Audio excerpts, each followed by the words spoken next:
Bună ziua tuturor și bine v-am regăsit la un nou videoclip. De această dată să vedem dacă persoana la care voi vă gândiți vă mai vrea înapoi sau își dorește să continue relația cu voi în cazul în care sunteți împreună. Da, este bine să adaptați în funcție de situația fiecăruia dintre voi. După cum puteți observa, avem două variante. Varianta numărul 1, lumânărica portocalie, și varianta numărul 2, lumânărica mov. O să vă rog să vă alegeți una dintre cele două variante cu care considerați că rezonați cel mai bine sau să le ascultați pe ambele și să luați doar ceea ce vi se potrivește. Sau puteți să, pentru fiecare variantă, să vă gândiți la câte o persoană. Da?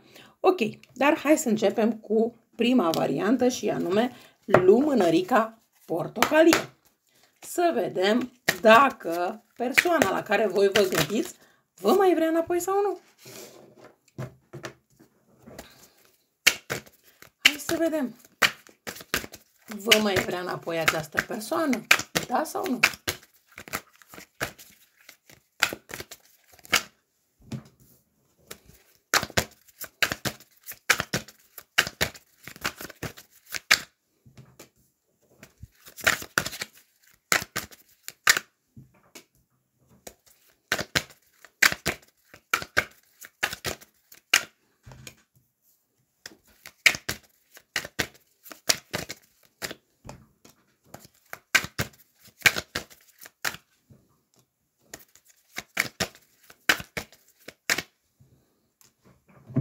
Bun, o să dau puțin această lumânărică la o parte ca să am spațiu mai mult,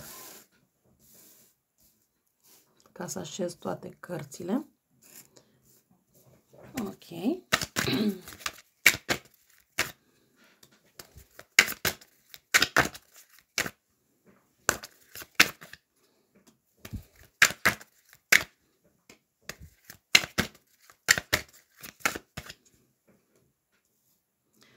Bun, în primul rând aici pot să spun destul de clar că indiferent dacă încă mai sunteți împreună cu această persoană sau nu, indiferent de situație, lucrurile nu văd că încă s-au finalizat. Și o să vă explic, bineînțeles, de ce, pas cu pas. În primul rând, văd că pentru o parte dintre voi, cifra 6 este foarte importantă. Pentru alții, cifra 9. Poate că ați cunoscut această persoană în urmă cu 6 ani, cu 6 luni, cu 6 săptămâni, cine știe, dar că aici vorbim de mai mult de 6 săptămâni, nu vorbim doar de 6 săptămâni, vorbim de minim 6 luni.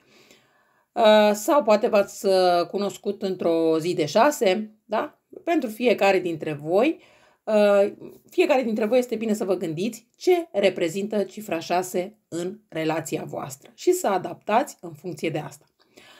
Ca și zodii aici, în primul rând vorbim despre zodii de aer, zodia balanță, zodia gemeni, zodia vărsător, dar vorbim și despre zodii cornute, cum ar fi berbec, taur, capricorn.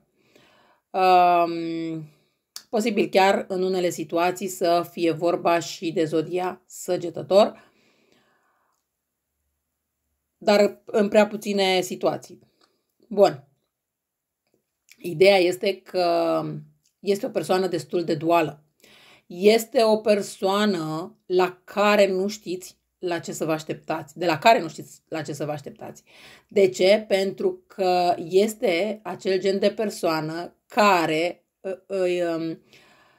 sau căreia, mai bine zis, îi place să schimbe regulile jocului în funcție de cum dorește. Într-adevăr, este o persoană destul de posesivă, o persoană care dorește să dețină controlul, o persoană care este și pe lângă asta și geloasă, da, dar este și o persoană care se poartă în unele situații destul de rece. Și, din câte văd, în trecut, nu este că a făcut ceva foarte important pentru relația voastră, ci din contră această persoană, ați avut parte de la această persoană de schimbări imprevizibile, de schimbări la care nu v-ați așteptat, dar toate aceste schimbări au venit pe repede înainte și dintr-o dată. Nu este că sunt schimbări la care poate voi v-ați așteptat sau v-ați gândit sau dinainte sau ceva de acest gen. În prezent, din câte văd aici, această persoană, da, spune că vă iubește, că nu poate să stea fără voi și, într-adevăr, este o situație în care tot revine la voi.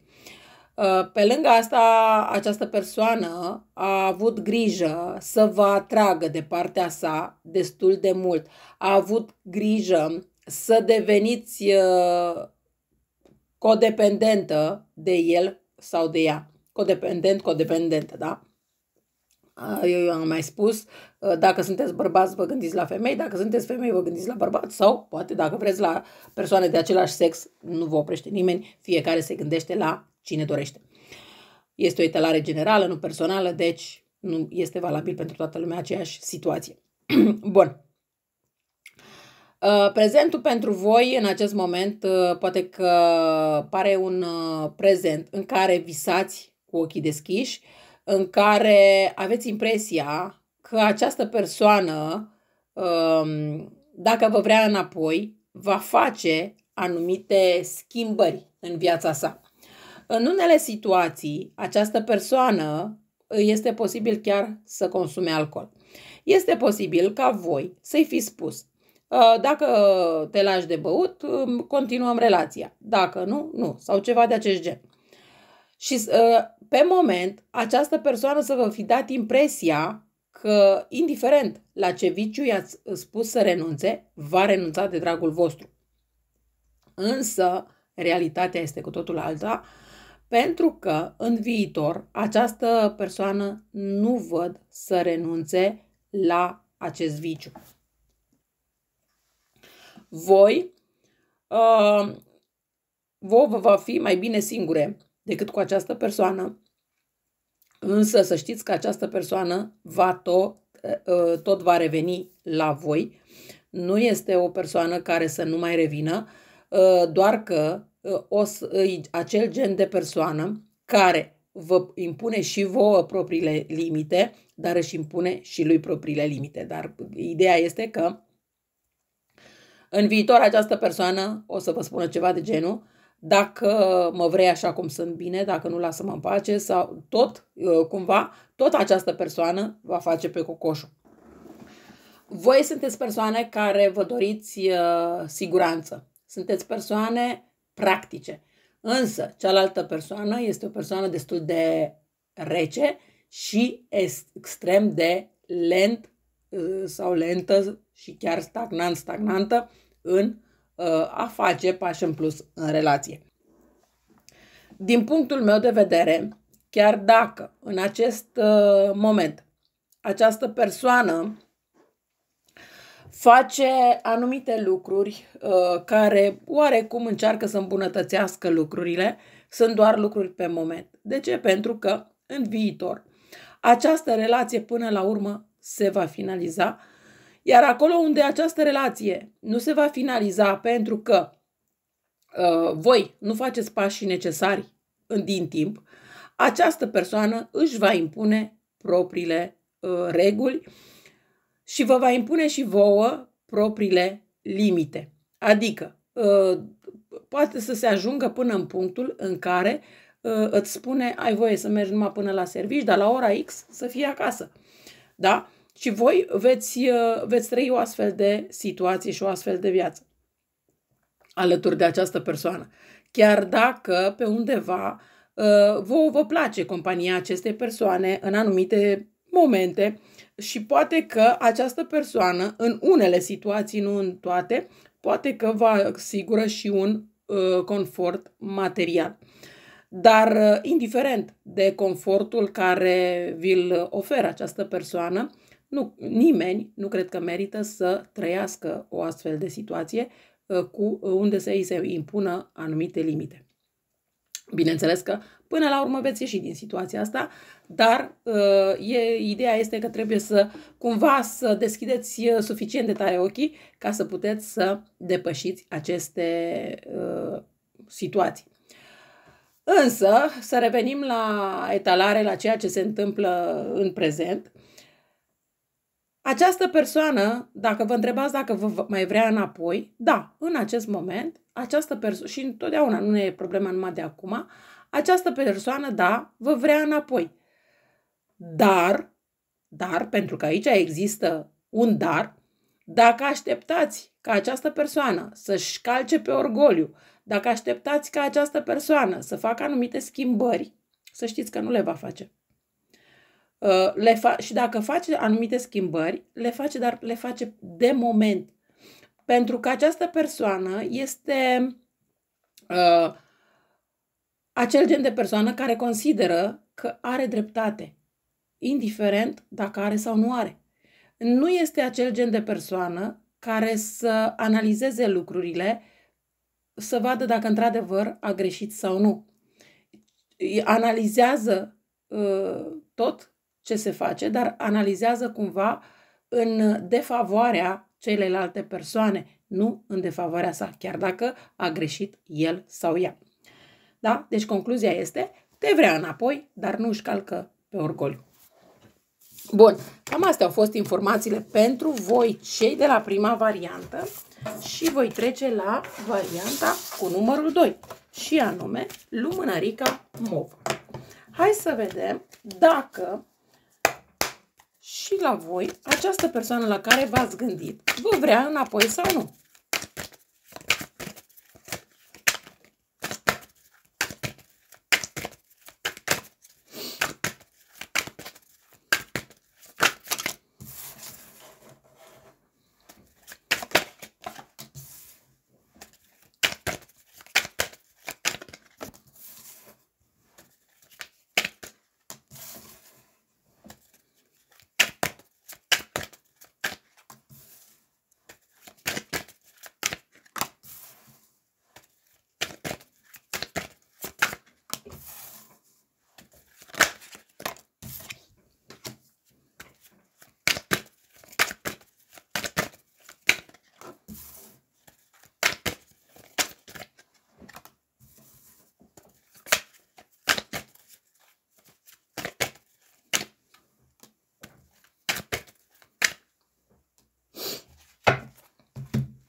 Bun, am avut un moment în care am vrut să spun că aici lucrurile cu această persoană este posibil să evolueze. Da, și în unele situații este posibil să evolueze, dar veți afla când și cum imediat. Bun, în primul rând aici pentru voi văd că cifra 7 este destul de importantă. Poate că este o cifră din anul nașterii, din lună, din zi, sau poate că este cifra când v-ați cunoscut sau de câți ani sunteți împreună, vă cunoașteți, nu știu, ceva de acest gen. Oricum, fiecare dintre voi știți dacă această cifră face parte din viața voastră sau nu, sau cifra 5, da? Cifra 5 aici mai poate însemna faptul că aici au fost foarte multe schimbări, unele pozitive, unele negative, dar au fost niște schimbări care v-au marcat destul de mult. De ce spun aici asta? Pentru că aici, în foarte multe cazuri, vorbim despre situații de trio. Vorbim despre situații în care această persoană a fost căsătorită. Nu, sau poate că, într-un caz fericit, poate că această persoană a fost căsătorită cu voi. Dar mie îmi indică faptul mai mult că aici au fost situații de trio. Poate că unele dintre voi sau unii dintre voi ați știut acest lucru, poate că alții sau altele ați aflat pe parcurs de această situație. Aici a fost vorba de, poate și la începutul relației, poate și pe parcursul relației, a fost vorba de o reflectare dacă are sens sau nu să continuați cu această persoană. N-ar fi nimic exclus dacă această reflectare ar fi și în prezent, dar doar că de această dată nu vreți să mai investiți. Aici cred că a fost vorba și de investiții sentimentale, dar și de investiții financiare. Această persoană v-a făcut să trăiți frumos, să trăiți momente frumoase, v-a făcut să credeți în iubirea lui.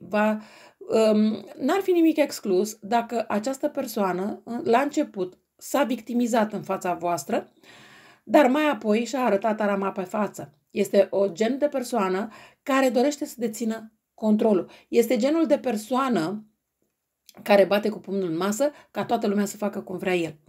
Este genul de persoană care critică destul de aspru.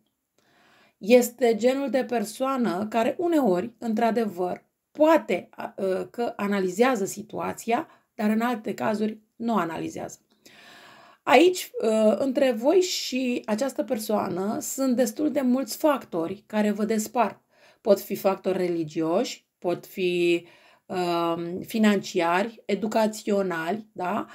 Sau poate că sunt factori în sensul că această persoană este de o altă naționalitate, așa cum am spus, altă religie, sau poate că nu, dar se află într-o altă țară, la distanță față de voi în acest moment. Poate să fie, sau poate ați cunoscut într-o altă țară această persoană. Sau pur și simplu, factorii care vă despart este faptul că această persoană este căsătorită. În prezent, din câte văd, situația cu această persoană nu mai este una de actualitate. Este o situație destul de limitată.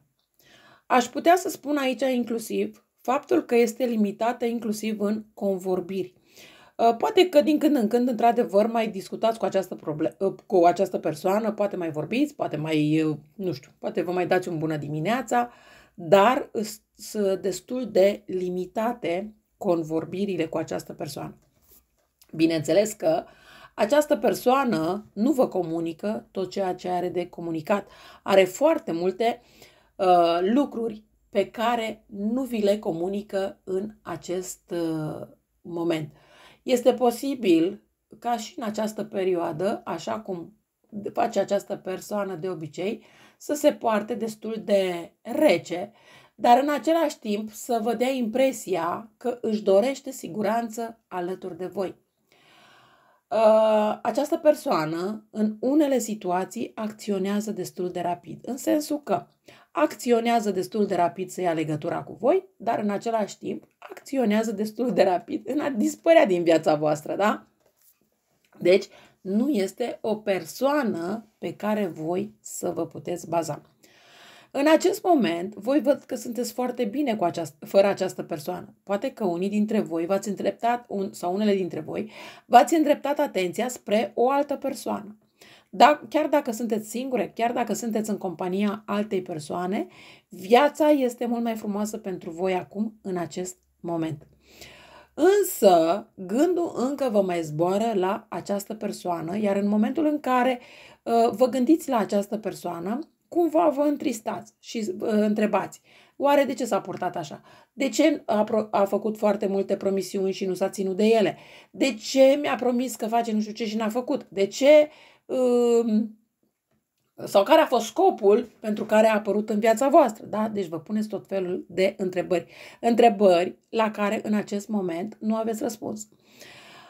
Una dintre întrebări este posibil inclusiv să fie cea în care vă întrebați dacă această persoană va mai reveni la voi.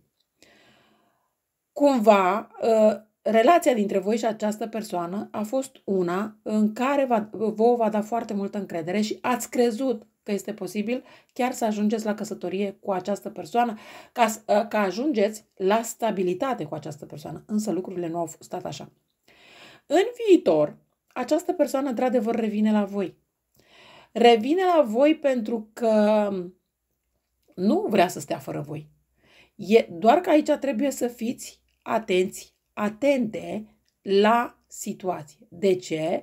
Pentru că relația dintre voi și această persoană este o relație repetitivă. Este o relație în care această persoană apare și dispare când vrea. Este o relație, da, unde este un nou început și lucrurile tind să evolueze frumos. Dar are și din nou momente când această persoană își dorește să dispară din nou. Hai să vedem totuși rezultatul, dacă această persoană rămâne cu voi sau nu. Da, uite că n-ar fi nimic exclus ca prin intermediul rețelelor de socializare să vedeți că această persoană postează ceva care să vă dea de gândit și care să vă, cumva, să vă inducă faptul că această persoană își dorește să se reîntoarcă la voi, să o luați de la început, dar de această dată într-un mod diferit. Într-un mod diferit în sensul că da, poate să aveți mai multă stabilitate. Dar ceea ce aici rămâne la fel este comportamentul acestei persoane. Asta nu înseamnă că dacă această persoană de această dată vine la voi cu un nou început, vă oferă puțină stabilitate, nu înseamnă că își schimbă comportamentul. Comportamentul acestei persoane rămâne la fel. Dacă întrebarea era pentru voi dacă această persoană vă vrea înapoi, da, această persoană te vrea înapoi. Dar, pentru că există un dar, nu își calcă pe orgoliu așa ușor. Adică, nu e că va lua legătura cu voi dintr-o dată și va spune, uite, m-am gândit mai bine și vreau să o luăm de la început și vreau să facem lucrurile diferit și vreau să... Nu, va posta pe rețelele de socializare ceva care vouă să vă dea de gândit acest aspect și cumva voi să faceți pasul spre această persoană. Nu e că își calcă pe orgoliu atât de ușor. Cu toate că aici cealaltă persoană este vinovată. Nu zic că poate voi n-ați greșit cu nimic, poate nu i-ați spus poate un cuvânt urât sau mai jignitor, dar fără să vreți. Da? Se poate întâmpla așa o sferă de situații. Dar aici prima problemă și cea mai importantă a fost că această persoană a fost căsătorită sau că a avut o altă relație stabilă la care nu a renunțat. Da? De această dată renunță, dar cred că renunțarea o face cumva forțat. Nu e că o face că, vezi, Doamne, și-a dat seama cât de mult vă iubește pe voi. Și atunci cumva se reîntoarce pentru că voi sunteți persoana care îi poate asigura stabilitatea din punct de vedere financiar de care această persoană are atât de multă nevoie. Cam astea au fost informațiile și pentru voi, cei de la varianta numărul 2. Eu vă mulțumesc că m-ați ascultat și vă doresc o zi cât mai frumoasă în continuare. La revedere!